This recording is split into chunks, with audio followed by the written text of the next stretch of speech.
제가 이제 사실 분만을 하는 상과 의사입니다. 이렇게 전문의 되고 이제 15년째 진료하고 있는데 이렇게 다양한 연령층에서 강의를 해보는 건 참 처음인 것 같습니다.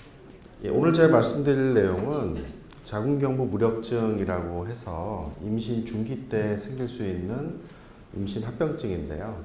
요새 이제 최근에 이런 합병증들이 많이 증가되고 있어서 이것에 대해서 좀 말씀드리고, 또 이제 분만을 앞둔 분들이 사실 분만 과정이나 주의사항에 대해서 잘 모르시고 궁금해하시는 경우가 많아서 분만 어떨 때 이제 분만실로 오셔야 되는지 그런 거에 대해서 말씀드리겠습니다.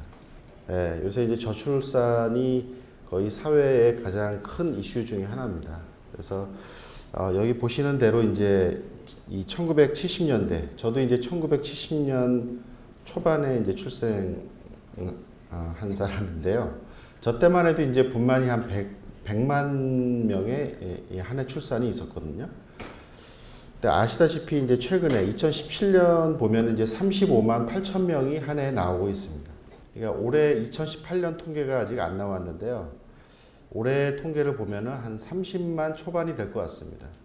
그래서 지금 이 통계청 통계에 매년 보면은 올해 특히나 이제 그 매년 사망자 수와 출생아 수를 비교해 보면 지금은 이제 거의 한 해에 나오는 출생아 수하고 이 매년 사망하는 그 올해 사망하는 분의 이 수가 거의 비슷해졌습니다. 조만간에는 이 출생아 수보다 이 사망자 수가 아마 더 많아질 것으로 예상이 되고 있고요. 그래서 이제 우리 사회에 이제 정말 이 굉장히 큰 위험이 천천히 이렇게 다가오고 있는 거죠. 그래서 이건 이제 한 가지 예시로 제가 이제 보여드리는 건데요. 이 예전에 우리 동네에 문방구들이 참 많았습니다. 그래서 이 문방구에 대한 추억도 많이 가지고 계실 텐데, 불과 한 10년 동안의 이 통계를 보면은 이 문방구 숫자가 2008년에 18,600개 정도에서 지금 2016년 기준으로 만여 개밖에 남아있지 않습니다. 8년 사이에 8,000개가 없어진 거죠. 이게 이제 문방구만 그런 게 아니죠. 이 학교의 이제 초등학교 학급 수, 학교 자체가 없어지는 경우도 이 문방구와 유사합니다.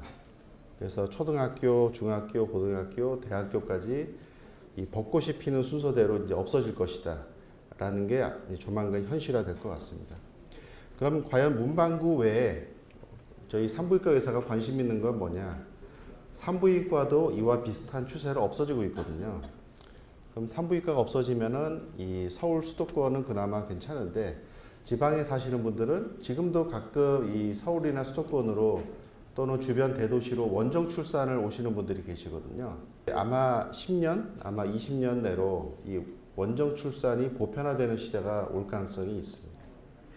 그게 바로 이 최근에 저희가 이제 많이 이슈를 하고 있는 분만 인프라라는 건데요. 뭐 좀 생소하실 수도 있는데요. 분만 인프라라는 거는 가임 여성의 수가 많지 않은 지방의 경우에 산부인과가 먼저 없어지기 시작할 가능성이 높거든요. 그러면 이런 서울 수도권은 뭐 맨 나중에 없어지겠지만 결국에 지방에서 애 낳으려면 다 서울로 오셔야 되는 그런 상황이 있을 수도 있다는 거죠. 그래서 제가 최근에 이제 그 한 신문사 칼럼에 쓴 내용인데, 어쨌든 이제 분만 인프라의 붕괴를 막아야겠다 하는 내용이죠. 근데 출산율이 감소하면서 하나의 두드러진 특징은 이 고령 산모의 비중이 점점 늘고 있습니다. 뭐 다들 아시는 거지만 지금 여기 어르신들도 많이 참석하셨는데, 산모 같은 경우에는 35세만 돼도 고령 임신이라고 저희가 진단명을 붙이거든요. 고령 임신이 점차 늘고 있고, 여기 보시는 대로 이제 첫 애를 낳는 평균 출산 연령이 1995년만 해도 26.5세였는데 지금 2015년 조사해 본 바로는 31.2세입니다. 이미 우리나라는 첫 애를 낳는 평균 산모의 연령이 30세를 넘어섰습니다. 좀 더 자세히 보면은 35세에서 39세 사이 산모가 급격하게 늘고 있고요. 25세에서 29세 산모는 급격하게 감소하고 있습니다. 이제 이런 현상들이 이제 가져온 몇 가지 변화가 있는데, 그 중에 하나가 이제 임신 합병증이 증가합니다. 이게 출산율은 점점 감소해서 매년 출산은 줄고 있지만 사실 고위험 임신 산모의 비중은 매년 늘고 있습니다. 그래서 여러 가지 고위험 임신의 이 종류 중에서 오늘 제가 말씀드릴 내용이 바로 자궁경부 무력증이라는 것입니다. 자궁경부 무력증은 제가 좀 전에 그 KBS 기자분하고 이제 인터뷰를 했는데 그 인터뷰에서도 사실 잘 모르시더라고요. 처음 들어본 단어라고 그러시고 아마 여기 계신 분 중에서도 이 자궁경부 무력증이 뭔지 들어보신 분은 아마 없을 겁니다. 이 집에 뭐 어르신들도 며느님이나 아니면 따님이 계실 거기 때문에 아마 좀 관심 있게 보시면 좋을 것 같습니다. 자궁경부 무력증이 뭐냐면요. 임신 보통은 한 18주에서 한 24주. 그러니까 24주면 임신 6개월이거든요. 그러니까 임신 한 5개월에서 6개월 정도에 산모는 배가 아파야 애를 낳잖아요. 근데 산모가 배가 아프지 않은데도 아이가 분만이 돼버리는 겁니다. 굉장히 무서운 병이죠. 그래서 간혹 이제 이 어머님 이 보호자로 어머님이 이제 산모와 같이 오셔서 어제까지는 뭐 별 증상 없이 잘 지내다가 오늘 병원에 왔는데 애가 곧 나올 것 같다. 이런 얘기를 듣는다고 생각해 보시면 어떨까요? 굉장히 당황스러우시겠죠, 그죠? 그래서 사실 이 자궁무력증은 산부인과 의사들에게도 상당히 최근 들어서 빈도도 늘고 있고 중요하게 생각하는 병 중에 하나입니다. 이 말씀드린 대로 이제 무력증이라고 하는 거는 임신 2, 3분 중기에 진통이나 증상이 없이 자궁문이 열려서 분만을 하게 되는 걸 얘기하고요. 원인은 특별한 원인 없이 발생하는 경우도 많지만 선천적으로 이제 자궁이나 이 자궁경부에 기형이 있는 경우 그리고 후천적으로 있을 수 있는 이런 위험 요인이 더 많은데요. 후천적으로는 예를 들어서 낙태를 여러 번 하신 분 또는 이제 분만할 때 쉽게 말하면 아기 머리가 산모의 골반 뼈를 통과하는 그 시간이 많이 길었던 분들 그리고 분만할 때 자궁경부가 손상되신 분들 이런 분들에서 주로 많이 발생합니다. 그래서 그림으로 보시면 요 안에 이제 아이가 있는 거고요. 여기 밖에 보시면 이렇게 자궁경부가 자물쇠처럼 단단하게 잠겨 있어야 됩니다. 근데 보시면 이렇게 진통이 없이 자궁경부가 열려버리는 거죠. 이렇게 보시면 될 것 같고 그리고 이제 증상은 아까 말씀드린 대로 이제 별 증상이 없을 수도 있는데 간혹 산모가 아랫배가 뻐근하다거나 아니면 갑자기 질 분비물이 늘었다거나 그런 증상으로 오시는 경우가 제일 많긴 합니다. 또는 이제 이 자궁 문이 열리다 보니까 결국에는 양막이 내려오다가 양수가 터져서 오는 산모도 있습니다. 당연히 진단이 어렵죠. 증상이 없으니까. 그래서 대개는 이제 그 과거력이나 아니면 이제 조산의 어떤 위험 요인을 가지고 계신 분들에 대해서 저희가 이제 초음파 검사로 어떤 조기 진단을 시도를 합니다. 먼저 이제 자궁경부가 완전히 열려 있는 경우에 이제 치료를 말씀드리기 전에 우리가 당연히 자궁경부가 이렇게 자궁문이 완전히 열려서 아이가 나오기 전에 자궁경부가 짧을 때 우리가 어떤 처치를 해줘서 그런 말씀드린 자궁경부 무력증이나 조산을 줄일 수만 있다면 가장 이상적이지 않을까요? 그 부분에 대한 연구가 불과 한 10년, 20년 새에 이제 많이 진행이 된 거고요. 그래서 이제 조산을 예방하기 위해서 두 가지 대표적인 처치가 프로게스테론이라고 하는 임신 관련된 호르몬이 있어요. 그걸 이제 약제로 이렇게 줄 수가 있고요. 또 한 가지는 이제 자궁경부를 묶어버리는, 그러니까 열리기 전에 묶어버리는 거죠. 그런 수술을 할 수가 있습니다. 불과 한 10년 전만 해도 이런 경부 길이가 짧은 사람들의 치료에 대한 학문적 근거가 좀 부족해서 경부 길이만 조금 짧고 그러면 산모가 누구든 간에 상관없이 다 수술을 하는 경우가 많았어요. 그래서 지금도 산모분들이 경부 길이가 짧으면은 다 수술을 한다. 이렇게 뭐 산모 카페에도 그렇게 말이 나와 있다고 하더라고요. 근데 실제로는 그렇지 않죠. 사실 자궁경부 길이가 짧아져 있는 경우에는 이런 조산의 과거력이 있느냐 없느냐에 따라서 치료가 달라집니다. 그래서 최근 10년 동안 이제 수많은 데이터들이 축적이 됐고 최근에는 이제 우리가 환자를 치료할 때 어떤 의사의 비방이나 아니면 나만이 가지고 있는 기술 이런 걸로 치료를 하는 것보다는 사실 이제 다른 여러 의사들이 이렇게 해보니까 치료율이 이게 좋더라 해서 이 방법을 채택을 하는 경우가 점차 늘고 있습니다. 그래서 이 지금까지 나온 여러 가지 학문적 결과들을 종합해 보니까 조산의 과거력이 없는데 그냥 자궁경부 길이가 짧은 경우에는 프로게스테론을 쓰는 경우가 조산을 45% 정도 예방할 수 있다는 겁니다. 이런 경우에 이제 수술을 했더니 조산을 26% 정도 예방을 하는데 이게 통계적으로 의미가 있다 없다 저희가 그런 걸 많이 따지거든요. 통계적으로 의미가 없으면 26% 조산이 감소했어도 그게 실제로 연구를 여러 번 했을 때 다시 똑같은 결과를 얻을 확률이 그렇게 높지 않다는 거거든요. 좀 말이 복잡하긴 한데 조산의 과거력이 없는 경우에는 이런 프로게스테론이라는 호르몬제를 쓰는 것이 조산 예방에 효과적입니다. 그리고 조산 과거력이 예를 들어서 이제 첫애나 둘째를 임신 28주에 아기가 1000g 정도 됐을 때 분만을 했다. 이제 그런 경우에는 대개 요새는 산부인과에서 임신 4개월이 되면은 그런 분들한테는 프로게스테론이라고 하는 호르몬을 줍니다. 그리고 이제 일정한 간격으로 한 26개월까지 초음파로 자궁경부 길이를 유심히 보다가 이게 짧아지는 것을 우리가 발견을 하면은 그때는 수술을 해줍니다. 그래서 지금 이제 치료라는 것은 이제 현재는 이렇게 이제 거의 정리가 돼가는 것 같고요. 그리고 이제 두 번째로는 이제 자궁경부가 완전히 열리는 경우가 있습니다. 그래서 양막이 밖으로 나오는 경우인데요. 실제로 이제 가장 효과적인 치료는 현재까지는 이 자궁경부를 이렇게 묶어서 더 이상 양막이 나오지 않게 하는 그런 방법이 많이 선호가 됩니다. 이게 이제 전에 이제 양막이 바깥으로 나왔던 그 산모의 치료인데요. 보시면 이제 여기 보시면 이렇게 풍선처럼 나와 있는 게 아기가 들어있는 양막이라고 하는 겁니다. 쉽게 말하면 나오고 있는 거죠. 딱 보기만 해도 이걸 수술할 때 사실 굳은 다짐과 긴장 속에 수술을 합니다. 바깥으로 나와 있는 양막을 어쨌든 안으로 집어넣어야 수술이 가능하거든요. 그래서 이런 양막이 나온 것을 안쪽으로 이렇게 집어넣고 이렇게 이제 이런 실을 이용해서 수술을 하는 거죠. 초음파 사진인데요. 이게 아기 머리입니다. 어떨 때는 이렇게 이 자궁경부가 열려 있는 경우에 아기 발이 밑에 내려와 있는 경우도 있는데요. 발이 요 사이를 왔다 갔다 합니다. 이게 참 겁날 때가 많죠. 이런 산모를 이제 요 바깥으로 나온 양수를 안쪽으로 이렇게 집어넣고 수술을 하면은 수술 후의 상태는 이렇게 됩니다.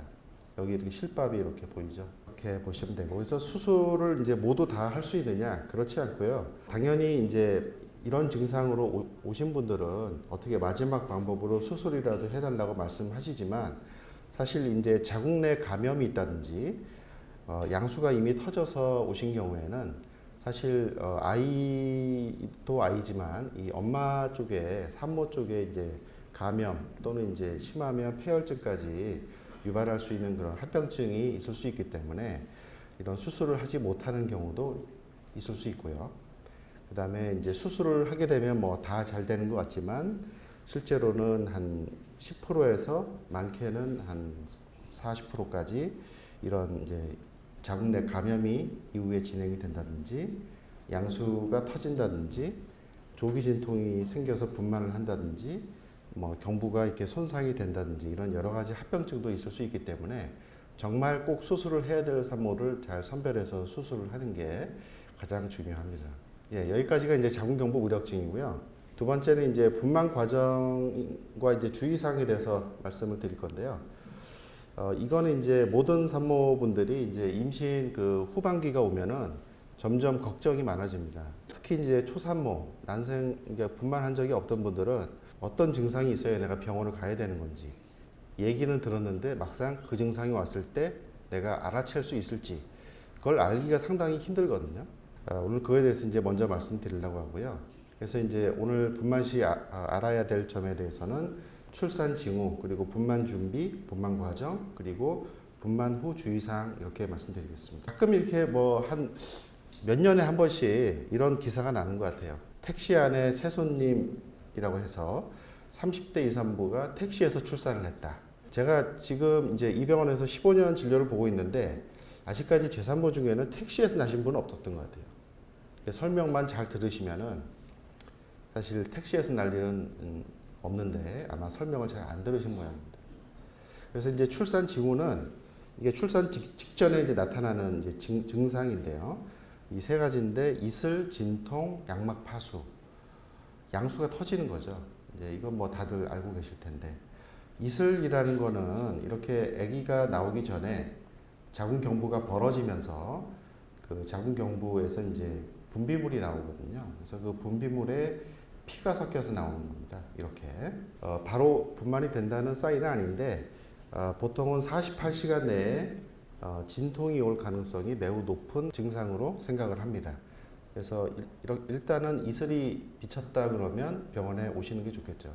진통은 이제 이 산모가 분만을 하러 분만실에 오게 되는 가장 흔한 증상인데요. 진통은 사실 이제 임신 내내 산모분들이 가진통이라는 것을 경험하시기 때문에 사실은 이 진짜 진통과 가짜 진통을 구분하기가 상당히 어렵고 내가 이걸 구분을 못하면 어떡하지 하는 불안감이 항상 있습니다. 근데 사실 저는 항상 이게 어떻게 아픈 것인가를 설명드리진 잘 안 드리고요.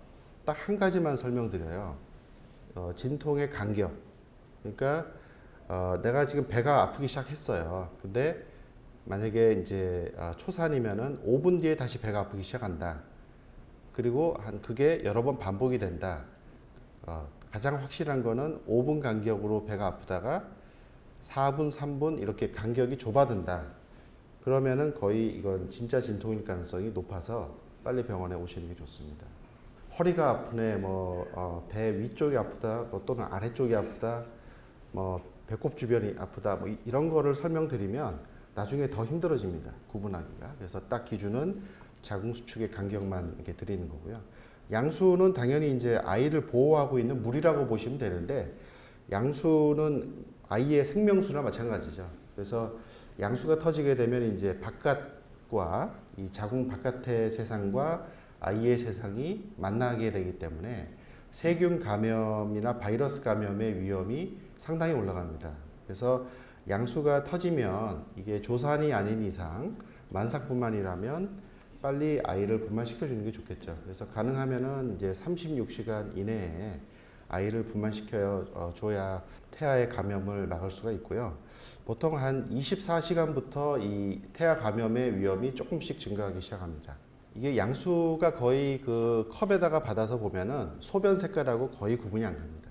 약간 노란색이면서 온도도 딱 따뜻한 정도. 그래서 집에서 이게 내가 소변이 샌 건 아닌 것 같은데 따뜻한 물이 새는 것 같다. 그러면 바로 병원에 오시는 게 좋겠죠. 분만 준비는 당연히 아까 말씀드린 그런 세 가지 증상이 있으면은 분만실로 이제 바로 오셔야 될 거고 입원하시면은 일단 저희가 기본적으로 하는 혈압과 맥박 측정 그리고 이제 수혈을 대비해서 할 수 있는 여러 가지 피 검사들 이런 것을 하게 됩니다. 그래서 자궁경부가 또 이제 얼마나 열렸는지 지금 얼마나 진행이 됐는지를 또 파악을 해야 되니까 어쩔 수 없이 내진을 하죠. 근데 가능하면 내진을 적게 하면서 산모의 분만 진행 상태를 잘 측정하는 게 가장 이상적이죠. 그래서 보통 이제 자궁경부가 한 3cm 열리기 전까지는 저희가 가능하면 내진을 좀 자제하려고 노력을 하고 보통 이제 한 3cm 또는 4cm가 열리면 그때부터는 이제 산부인과 의사가 분만 시간 예측이 대충 가능한 시간대입니다. 그래서 그때부터는 이제 내진을 일정한 간격으로 하게 되고요. 그다음 회음절개 부위 감염 막기 위해서 제모나 관장을 할 수도 있는데 이거는 선별적으로 필수는 아니지만 어쨌든 하는 게 이점이 있습니다. 분만 중에 금식을 유지하는 이유는 딱 한 가지인데요. 분만하다가 제왕절개를 하는 비율이 10%에서 한 20% 정도는 있을 수 있습니다. 그렇게 될 때 이제 전신 마취를 할 가능성이 높고 금식 시간이 있어야 산모의 합병증. 합병증이라는 게 뭐냐면요. 위에 음식물에 이런 분해된 찌꺼기나 이런 게 조금이라도 남아 있으면은 이 마취를 하는 도중에 이게 쉽게 말하면 이제 산모의 이런 찌꺼기들이 이런 식도를 통해서 역류를 해서 그냥 바깥으로 나오면 상관이 없는데 기도로 들어가게 되면은 그게 흡인성 폐렴을 유발할 수 있습니다. 그럼 흡인성 폐렴은 사실 많게는 이 산모의 사망 가능성이 80%까지 되기 때문에요. 금식을 충분히 하고 수술을 하는 게 굉장히 중요합니다. 분만 중에 이 분만을 시도하는 중에는 어쩔 수 없이 금식을 유지하는 거고요. 그래서 이제 응급 상황에 대비를 하게 됩니다. 그래서 분만 과정은 뭐 여기 분만 1기, 2기, 3기가 있긴 한데요. 이걸 뭐 자세히 뭐 알 필요는 없을 것 같고요. 일단은 아까 말씀드린 대로 이제 산모가 규칙적인 진통이 있어서 자궁 경부가 4cm 열릴 때까지는 모든 산모가 다 시간이 다 다릅니다. 어떤 산모는 한 대여섯 시간 만에 한 3, 4cm 열릴 때까지 진행이 되는 반면에 어떤 산모는 길게는 일주일까지 걸리는 경우도 있습니다.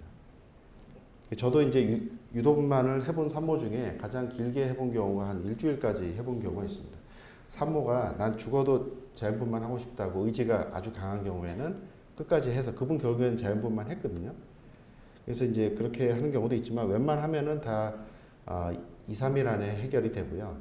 되게 초산인 경우는 한 이틀 안에 해결되는 경우가 많죠. 그래서 이제 그 3, 4cm가 열리면 이제 분만 시간 예측이 가능하다고 말씀드렸잖아요. 그래서 그때부터 다 자궁 입구가 다 열릴 때까지를 우리가 1기라고 그러고 자궁 경부가 열린 다음에 이제 아이가 분만될 때까지를 2기라고 그러고 분만된 다음에 다 끝난 게 아니고 사실은 태반이라는 게 있어요. 임신 중에 태반은 아이와 엄마를 연결해주는 굉장히 중요한 이 기관인데 이것이 이제 태반이 분만이 돼야 다 끝난 겁니다. 그래서 태반이 분만되는 때까지를 우리가 3기라고 얘기를 합니다. 근데 이 보시면은 이렇게 아기 머리가 있고 자궁 문이 있는데요. 여기 보시면 길고 두껍잖아요. 근데 시간이 갈수록 자궁 문이 짧아지면서 없어지죠, 이렇게. 이 과정이 먼저 이렇게 선행이 되고 그러면서 이게 3cm에서 8cm 그리고 다 열리게 되면 한 10cm까지 열리게 되거든요. 그래서 열리면 그 다음에 아기 머리가 내려오게 되는 거죠. 진통은 이제 시간이 갈수록 수축도 강해지고 이제 빈도도 2분에서 3분에 한 번씩 자궁 수축이 오게 됩니다. 그래서 그런 자궁 수축이 있으면 이렇게 아이를 조금씩 밀어내면서 분만이 되게 되는 거죠. 그래서 아까 말씀드린 대로 이 분만 1기는 진통이 시작되는 순간부터 이제 10cm까지인데 산모마다 이 시간이 굉장히 다양합니다. 가끔 이제 분만실에 오시면 내 친구는 뭐 7시간 만에 분만이 됐는데 왜 저는 이틀이 돼도 잘 안 되냐. 그건 이제 사실 이렇게 다양한 일기가 굉장히 시간이 다양하기 때문에 그런 거죠. 그래서 이제 이때 이제 내진을 가끔 하는데 보시면 이제 내진할 때 저희가 보는 거는 자궁 문이 얼마나 열렸나 그리고 아기 머리가 어디까지 내려왔나 뭐 이런 거를 보는 겁니다. 모니터를 산모 배에 붙이면서 분만을 이제 하거든요, 요새는. 예전에는 의사가 분만 중간중간에 계속 이 청지기 같은 거를 산모 배에 대서 아기가 잘 있나를 확인했는데 그렇게 지금은 그렇게 하지 않고 이렇게 배에다 붙여놓고 계속 감시를 합니다, 태아를. 근데 이 산모 같은 경우에는 보시면 이 파란색이 아기 심박동의 정상 범위거든요. 정상인데 이 파란색을 위든 아래든 벗어나면 이제 이상이 있는 건데 잘 가다가 여기서 보시면 확 떨어지죠, 이렇게 뚝뚝. 이 산모 같은 경우에는 이제 분만을 시도하다가 태반이 떨어진 경우입니다. 태반이 떨어지면 아이가 살 수 없죠. 다행히 이 산모의 아이는 이제 건강하게 지금 잘 살고 있지만 이런 분만할 때 생길 수 있는 여러 가지 이런 문제 변화들이 많이 있기 때문에 저희가 세심하게 모니터를 하고 있습니다. 2기라고 하는 거는 뭐 아까 말씀드렸지만 자궁문이 다 열리고 아기 머리가 엄마 골반뼈를 통과하는 시기거든요. 그때는 이제 엄마가 그 전까지는 엄마가 힘을 줄 필요가 별로 없어요. 그냥 아기가 내려오는 대로 쭉쭉 기다리면 되는데 요 2기에는 엄마가 힘을 줘야 아이가 나올 수 있습니다. 그래서 엄마에 이렇게 힘을 주게 되면은 복압이 올라가면서 아기 머리를 조금씩 이 엄마의 골반뼈 밖으로 밀어내게 되거든요. 그래서 이 과정이 이제 굉장히 중요합니다. 그래서 엄마가 힘을 잘 못 주시거나 기운이 다 빠져서 이제 뭐 못하는 경우는 의사들 입장에서도 되게 난감하죠. 그냥 기다리면은 이제 나오지 않거든요. 그래서 이때는 이렇게 저희가 힘주고 호흡 연습을 시켜드리고 매주 하는 산모교실에서도 이런 호흡법이나 이런 것을 알려드리고 있습니다. 그래서 이제 자궁 경부가 다 열리고 나서 초산모는 대개 1시간에서 2시간, 경우에 따라서는 한 4시간까지도 경과돼야 아이가 분만이 될 수가 있는데 경산모, 그러니까 둘째나 셋째인 경우는 자궁문만 다 열리면 분만 때까지 대개 한 2-30분 채 못 걸릴 수도 있습니다. 금방 나옵니다.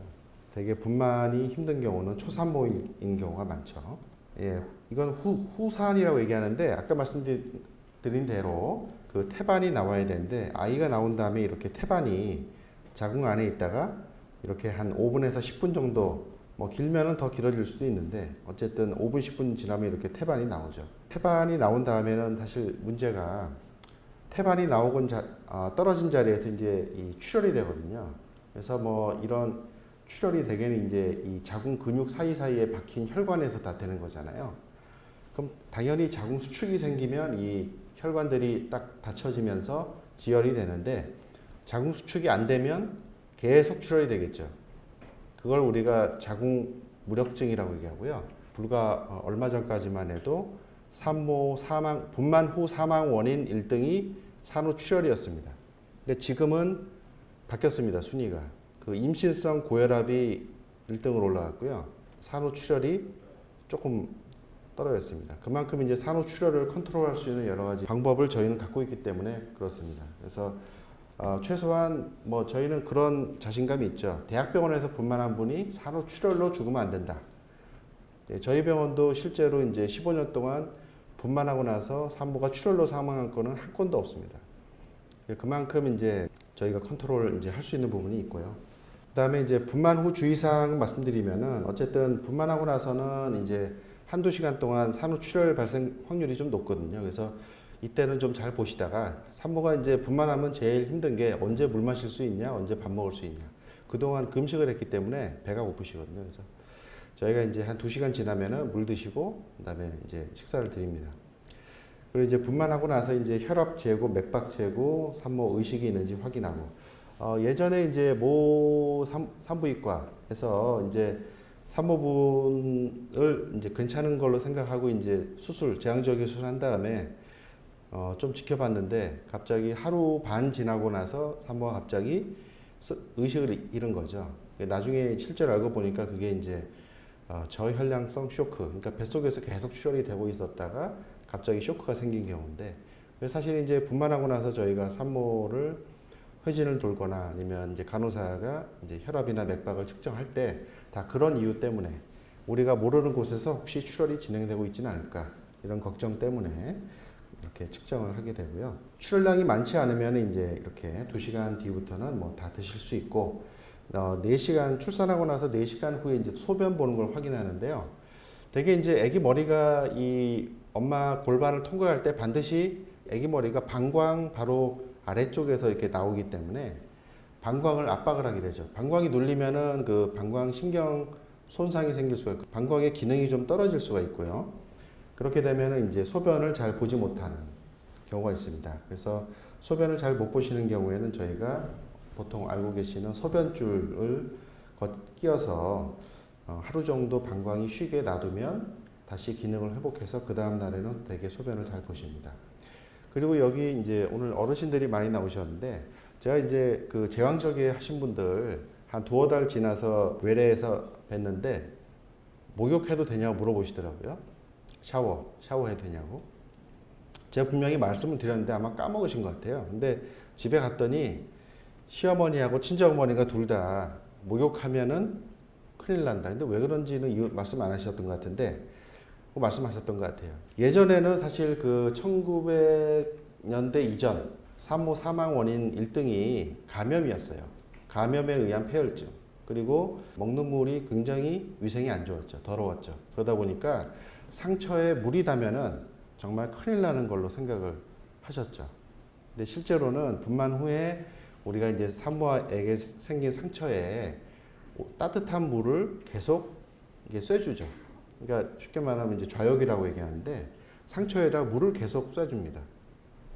예, 그거는 이제 예전에 알고 계시던 것과는 완전히 다른 거죠. 그죠? 그래서 지금은 상처에 물이 닿아도 상관이 없는데 대신에 이제 이 좌욕을 하고 나서 잘 말려주는 게 중요합니다. 그래야 상처가 더 잘 낫고요. 뭐 쑥 같은 거 있잖아요. 쑥 쓰면 상처가 잘 낫는다고 쑥도 쓰는데 좌욕만 하시는 경우하고 쑥을 이렇게 같이 쓰는 경우 비교해 보면 별로 이렇게 차이가 없습니다.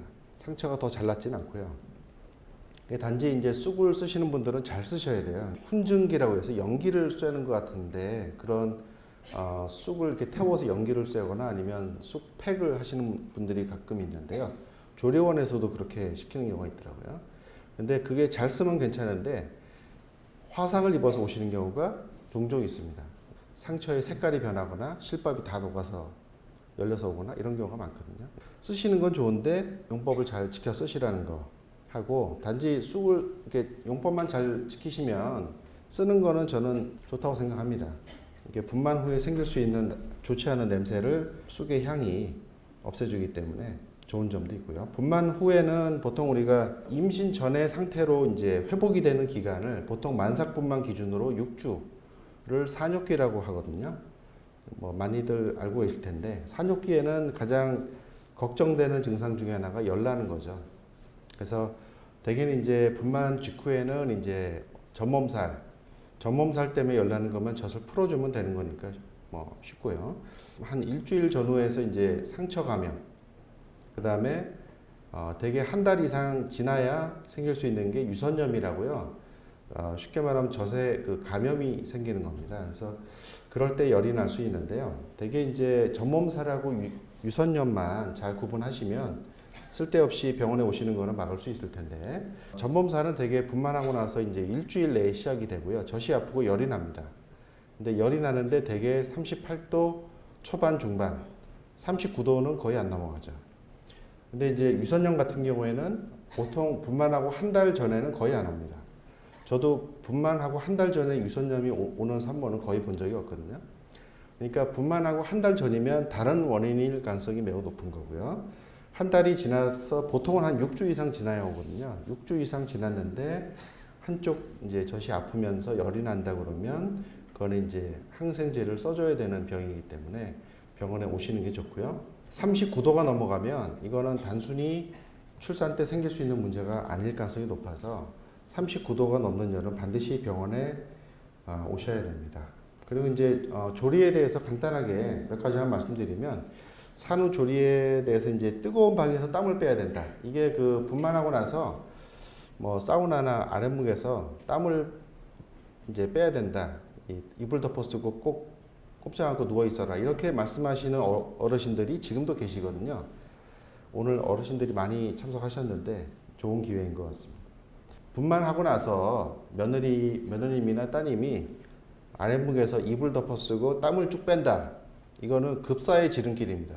급사라는 거 갑자기 사망하는 건데 급사의 지름길입니다. 그래서 절대 하면 안 되는 방법 중에 하나입니다.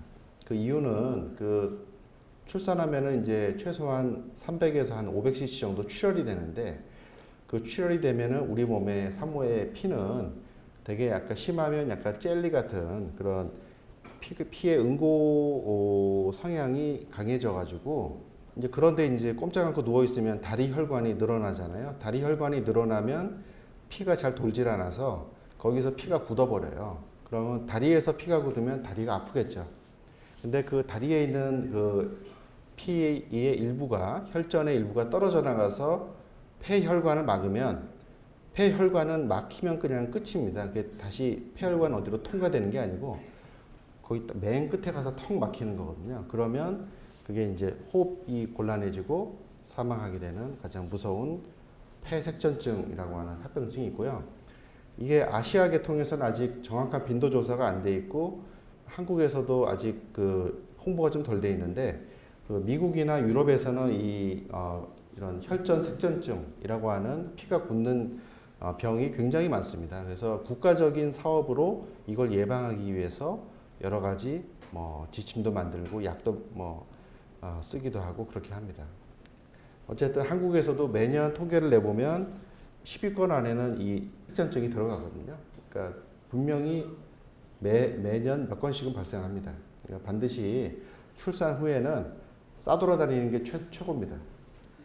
많이 움직일수록 합병증이 덜 생깁니다. 이게 이제 부모님들이 아시는 거하고 좀 다른 내용일 수 있어요.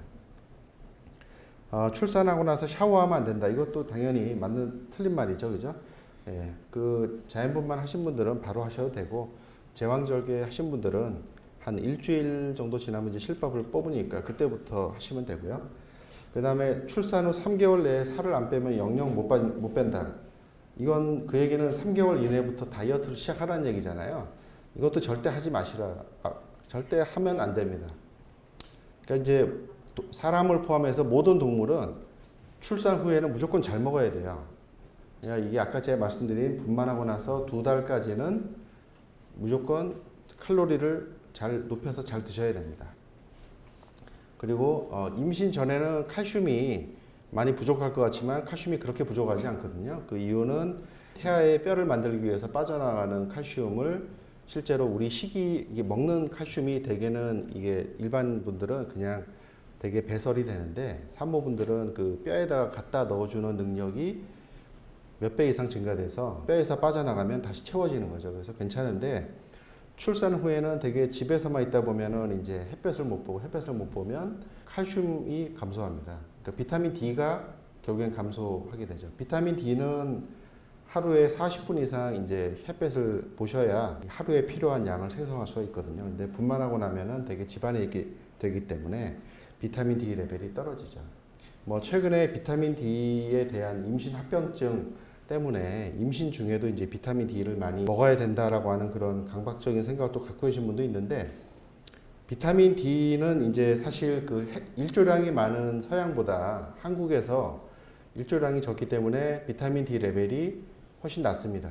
유전적으로도 좀 그런 것 같고요. 그래서 낮은 비타민 D에 대해서 우리가 몸에서 병이 안 생기고 살 수 있는 능력이 있는 것 같아요. 그래서 사실 이 중요한 게 서양에서는 비타민 D가 떨어지면 병이 생긴다라는 게 계속 나오고 있지만 동양인에서 비타민 D가 떨어졌을 때 과연 어떤 질병이 생기냐 아직 명확하지 않거든요. 그러니까 어쨌든 뭐 비타민 D를 보충하시는 건 좋은데 너무 그렇게 막 심각하게 생각하지 않으셔도 되고요. 그 다음에 출산 후에 많이 울면 시력이 떨어진다. 이거는 내가 볼 때는 100% 시어머님들께서 만들어낸 얘기 같습니다.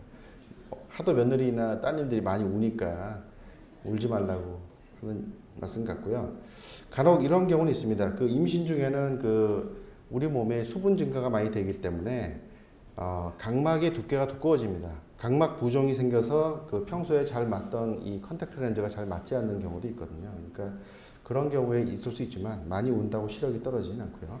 에어컨이 금기냐? 에어컨은 사실 한여름에 에어컨 안 켜고 살기는 일반인도 힘든데 애 낳은 산모는 굉장히 더 힘들겠죠. 애를 난로를 하나 껴안고 있는 거나 마찬가지거든요. 그래서 사실 에어컨은 사실 쐬도 되는데 너무 이렇게 온도가 내려가게만 하지 않으시면 되거든요. 일정하게 한 24도에서 26도 사이를 실내 온도를 맞춰주시면 제일 좋습니다. 그 다음에 이제 산후조리 음식인데요. 여기 제가 몇 가지 그 임신 중에 전부터 좋다고 하는 음식을 이렇게 정리를 해 놓은 건데요. 미역국은 당연히 뭐 거의 대부분 모든 산모분들이 다 드시고 풍부한 섬유질, 그다음 뭐 이런 낮은 칼로리 때문에 이제 다이어트 식품으로도 많이 애용되고 그리고 불포화 지방산과 미네랄이 풍부하기 때문에 피로 회복에도 도움이 됩니다. 그래서 미역국은 사실 산모에게는 사실 굉장히 좋은 식품이죠. 근데 저는 이제 저희 딸 첫애가 이제 중3 올라가는데 그 아이를 낳았을 때부터 제가 이제 산후조리 음식으로 집에서 해 먹었던 음식이 바로 단호박입니다. 단호박은 사실 이 미역국과 굉장히 좋은 조합이죠. 부족한 칼로리도 채워주고 붓기를 빼는 데도 도움이 되고요. 불포화 지방산이 굉장히 풍부하고 저는 그냥 먹지 않았고 이 안쪽에 이제 씨를 파내고 거기다가 이제 쌀하고 견과류를 좀 갈아 넣은 다음에 꿀을 듬뿍 넣어서 칼로리를 더 보충해 줄 수 있게 해서 먹으면 꿀과 단호박 그리고 견과류 쌀 이 조합은 산모에게는 거의 완전 식품에 가깝습니다. 간식으로 드시면 굉장히 좋은 음식이고요. 대신에 이제 이 단호박은 칼로리가 높아서 간식으로 조금만 드시는 게 좋고요. 그래서 너무 많이 드시는 것도 좋지는 않습니다. 그리고 이제 사골은 항상 그 산후조리 음식 인기순위 조사하면은 꼭 3등 안에 들어갑니다. 사골에는 하루 필요한 칼슘량의 몇 퍼센트나 들었을까요? 칼슘, 이 사골국 한 그릇 먹으면 하루 필요한 칼슘의 한 몇 프로나 채울 수 있을까요? 어르신들이 많아서 제가 죄송하긴 한데 손을 한번 들어보시죠. 혹시 50%, 20%, 예, 몇 분 계시고 0%, 0%는 없으시군요. 사골에는 칼슘이 없습니다. 예, 놀라시는 분들 역시 많으십니다. 사골에는 칼슘이 없습니다. 그래서 사골로 칼슘을 보충한다는 것은 거짓입니다. 예, 그 사골을 가지고 6개 정도 연구기관에서 칼슘량을 측정했는데 한 2개 정도에서만 극소량이 나왔고 나머지에서는 0이 나왔습니다. 그래서 사골로 칼슘을 보충하는 거는 뭐 틀린 얘기고요. 대신에 그 사골은 저도 이제 산후 조리 음식으로 권장하는데 그 이유는 이제 이 호불호가 별로 없고 맛이 좋고 칼로리가 높습니다. 그래서 미역국으로 좀 부족한 칼로리를 이제 미역국하고 사골을 번갈아 먹으면 채울 수 있겠죠. 그 다음에 이제 족발이라고 저도 이거 사실 족발을 제가 뭐 성분 분석을 해본 건 아니기 때문에 이게 뭐 실제 좋으냐 안 좋으냐 이걸 뭐 따지긴 좀 쉽지는 않지만 한의사 분들이 얘기하기로는 이 동물의 다리를 다려서 먹으면 모유수유가 잘 나온답니다. 그래서 이제 소족발, 쇠족발을 푹 다린 게 이게 뭐냐면 결국에 우족탕이거든요. 우족탕도 칼슘 뭐 이런 것 때문에 드시는 건 아니고 단백질 보충이나 지방 보충 그리고 칼로리 보충 여기에는 좋습니다. 그리고 한의사분들의 말에 따르면 젖도 잘 나온다고 하니까 드시면 좋을 것 같고 이게 이제 소족발도 있고 돼지족발도 있는데요. 돼지족발 다린 거는 못 드세요 대부분. 그리고 잉어하고 가물치는 사실 이제 둘 다 이제 민물고기인데요. 예전에는 사실 이제 바다 생선을 서민들이 먹기가 힘들었기 때문에 이 되게 이제 민물고기를 많이 먹었고 잉어나 가물치는 되게 이제 서민이 구할 수 있는 굉장히 귀한 생선이라서 지금도 사실 조리 음식으로 많이 쓰이고 실제로 이제 모유 수유도 더 잘 나온다고 역시 한의사분들이 많이 얘기하십니다. 이게 가물치거든요. 가물치인데 이게 지금 수족관에 있어서 깨끗하게 보이시잖아요. 실제로는 이제 민물고기 중에서도 가장 더러운 늪지대에 삽니다. 현미경까지 아니라도 이제 돋보기로만 봐도 살 반, 기생충 반이라고 보시면 되고요. 일부 전라도나 이제 섬지방에서는 이거를 갖다가 이제 겉에만 살짝 익혀서 먹는 방법이 있어요. 다닥기라고. 그런 방법으로 이제 효과를 더 보기 위해서 먹이시는 데도 있는데 덜 익혀서 먹으시면 절대 안 되고요. 2018년에 기생충, 그것도 성인 기생충을 보게 되실 수도 있습니다. 그래서 이제 가물치는 그 또 이렇게 보통 가물치탕 그리고 액기스 이렇게 이제 만들어서 먹기도 하는데 예전에 저도 이게 기억이 나서 말씀드리는데 모 신문에서 이렇게 기사로 쓴 것 중에 시어머니나 친정어머니가 해서 갖다 주시는 음식 중에 먹지 않는 갖다 버리는 음식 1등이 가물치탕입니다. 저도 옛날에 누가 갖다 주셔서 한번 맛을 본 적은 있는데 저도 웬만한 거 다 먹는데 도저히 못 먹겠더라고요. 그러니까 이게 가물치탕보다는 그냥 일반 바다 생선 있잖아요. 고등어나 뭐 이런 거 그런 거 해주시면 더 잘 드실 거예요. 그리고 이제 속꼬리도 뭐 칼슘 이런 거 아니고 그냥 단백질 보충, 칼로리 보충. 뭐 조리 음식에는 역시 칼로리가 중요하니까요. 그다음 문어도 좋고요. 밤 대추 이런 것도 뭐 많이 드시고 그 다음에 우유는 이제 외래에서 많이 물어보시는 것 중에 하나가 우유를 먹으면 아이한테 아토피가 생기지 않냐를 많이 물어보세요. 특히나 엄마가 아토피가 있는 경우에. 그래서 이제 우리 국내에서 이제 대규모로 이제 최근에 이제 진행했던 연구에서는 우유 섭취와 이제 아토피와는 연관이 없다고 알려져 있고요. 아마 이제 우유의 사료나 이제 항생제 때문에 그런 걱정을 하시는 것 같은데 우유는 상관이 없습니다. 유전적인 성향이나 아니면 이제 집안 환경, 진먼지 진드기 이런 것들이 가장 영향을 많이 주고요. 해초류, 뭐 명태국은 뭐 이 해장국으로도 많이 드시잖아요. 피로 회복에 도움이 되는 단백질이 풍부하니까요. 그다음에 홍어, 푹 삭힌 게 아니고 푹 고운 겁니다. 이거는 사실 이것도 그 홍어에 있는 그 연골이 많기 때문에 칼슘 보충 목적으로 이제 드시는데 그것보다는 그냥 뭐 간식으로 드시면 되고요. 그냥 생거 삭히지 않은 홍어를 이제 드시는 것은 뭐 괜찮을 것 같고요. 보약도 많이 물어보세요. 보약을 많이 물어보시는데 사실 제가 한의사는 아니잖아요, 그죠?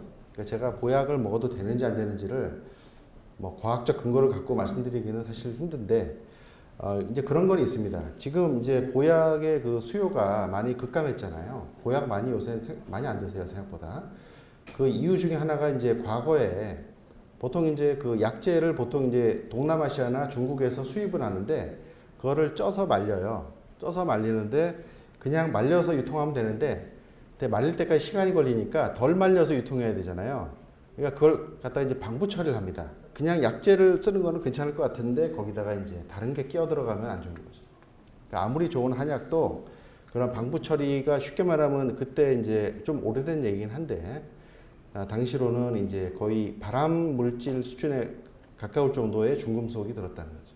한약이 다 좋은데 결국에는 유통 과정이 분명하고 안전한 보약을 드시면 되는데 저는 그래도 사실 한의사분들은 이제 그 임신 중에도 보약을 먹어도 된다고 이렇게 말씀하시지만 저 개인적인 의견입니다. 개인적인 의견은 임신 중에는 안 드시는 게 좋을 것 같고 출산 후에는 임신 중보다는 이제 아이한테 미치는 영향이 좀 적기 때문에 그냥 뭐 알아서 이렇게 드시면 될 것 같고요. 그래서 이게 사실 보약을 먹으면 애한테도 좋을 것 같지만 하나 제 예를 들어드릴게요. 예전에 몇 년 된 얘기인데 집에서 이제 어머님이 애를 보시는데 분유를 타는데 좀 아이가 좀 감기 덜 걸리고 면역 기능 좋아지라고 버섯 다리물이라고 제가 들었는데 정확히 이제 상황버섯이라고 들었는데 상황버섯을 달여서 그 물로 분유를 타서 먹인 거죠. 이게 당연히 있을 수 있는 얘기긴 한데 그 아이가 결국엔 죽었거든요. 이유는 간단합니다. 그거는 약물 중독성 간염입니다. 그러니까 이게 약재가 들어간 어떤 그 물은 사실 이제 아이 간으로는 해독이 안 되는 거죠. 그러니까 이게 어른한테 좋은 게 아이한테도 좋다. 절대 그렇지 않습니다. 그래서 집에서 먹던 약을 그냥 막 대충 반 잘라서 먹이거나 아니면 이렇게 약재 같은 거를 아이한테 주거나 이런 거는 절대 하지 마셔야 되고요. 그리고 도라지, 막걸리는 이거 잘못하면 제가 소송 걸릴 수도 있는데 이게 사실 그 예전에 그 마을에서 막걸리 분만하신 다음에 막걸리를 먹는 산모분들이 굉장히 많았어요. 그러니까 산모분들이 벌겋게 그 경험이 있으시죠? 예, 있으신 것 같아요, 대부분이니까.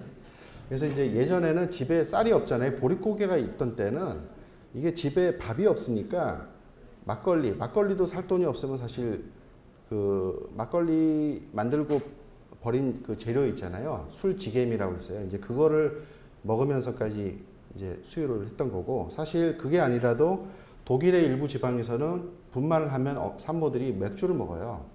근데 그 이 주정 성분, 술을 만드는 성분에 수유를 촉진하는 성분이 있다고 합니다. 이 작용이 있어요. 그래서 이제 술을 먹으면 모유가 더 잘 나온다고 하는데 그거는 이제 먹지 못할 때 모유를 짜내야 될 때의 얘기고 지금은 사실 영양 과다 시대잖아요. 너무 잘 먹는 시대이기 때문에 지금은 그 알코올의 나쁜 점이 더 크겠죠. 아이한테 그런 알코올의 성분이 넘어갈 수 있으니까요. 그리고 이제 채소류. 그리고 산모들은 사실 임신 중에는 그 참치나 다랑어, 상어, 고래. 경상도 지방에서는 사실 상어를 먹거든요. 고래도 먹고. 상어나 고래 같은 이런 큰 생선들은 먹지 말라고 합니다. 그 이유는 이제 먹이사슬 아시죠? 먹이사슬에 피라미드가 이렇게 있는데 그 피라미드 꼭대기에 있는 생선들이 바로 그런 참치, 상어, 고래 이런 것들이거든요. 그런 것들은 역시 중금속의 축적률이 굉장히 높습니다. 그래서 산모나 이제 분만하신 분들이나 가능하면 모유 수유하실 분들은 고등어보다 작은 생선을 드시기를 권장합니다. 일주일에 한 3번 정도. 마지막으로 이제 산후우울증입니다. 산후우울증은 보통 분만하시면은 대개 10분 중에 많으면 한 7분까지 산후우울증이 올 수가 있습니다. 그게 드문 병이 아닙니다. 누구나 올 수 있고, 그리고 이제 2, 3일 정도 지나면 되게 좋아져야 되거든요. 길게는 열흘까지 이제 가기도 합니다. 근데 문제는 한 2주 이상 가는 우울증이 있어요. 제가 이제 진료 볼 때 이제 엄마들하고 얘기하다 보면은 이 우울증 진행할 때 이제 제일 먼저 생기는 증상이 불면증이에요. 물론 이제 그 애 수유하다가 못 잘 수도 있고 한데 그런 게 아닌데도 잠을 못 자는 날밤을 새는 엄마들 있습니다. 그게 첫 번째 제일 먼저 오는 증상이고요. 조금 더 진행하면 이제 특별한 이유도 없는데 눈물이 나고 슬퍼지고 이런 감정의 변화가 오고 맨 마지막에 가면은 엄마들이 울면서 진료실에서 얘기하는 게 뭐냐면은 우리 아기에 대한 감정의 변화가 생겼어요 하면서 많이 우세요. 그 감정의 변화가 그냥 예쁘지 않고 까지면 되는데 뭔가 해하고 싶은 그런 단계까지 가는 엄마들이 있어요. 그러니까 사실 오늘 강의를 들으시는 산모분들, 그 다음에 어르신들도 집에서 이제 그런 예를 들어서 산모분이 한 2주 이상 그런 우울한 증상을 보이면 반드시 병원에 오게 하셔서 치료를 받게 하는 게 좋습니다. 치료는 약물 치료고요. 산후우울증은 치료만 하면 거의 95% 이상 단기간에 좋아집니다. 그래서 그 치료 시기를 놓치지 마시고 옆에서 잘 좀 지켜보셨으면 좋겠고요. 그 다음에 이제 아까 말씀드린 그런 2주 이상, 뭐 길게 진짜 우울증으로 진행이 되는 경우가 한 20% 정도 있습니다. 단지 이렇게 산후우울증 생겨도 빨리 좋아진다는 걸 강의를 들으신 분들은 더 빨리 좋아진다고 그래요. 그 우리가 정신과에서는 인지치료라고 합니다. 미리 올 거를 알게 해서 더 빨리 좋아지게 하는 건데 오늘 강의 들으신 산모분들, 제 산모분들 몇 분 계신데 예, 더 아마 안 생길 수도 있습니다.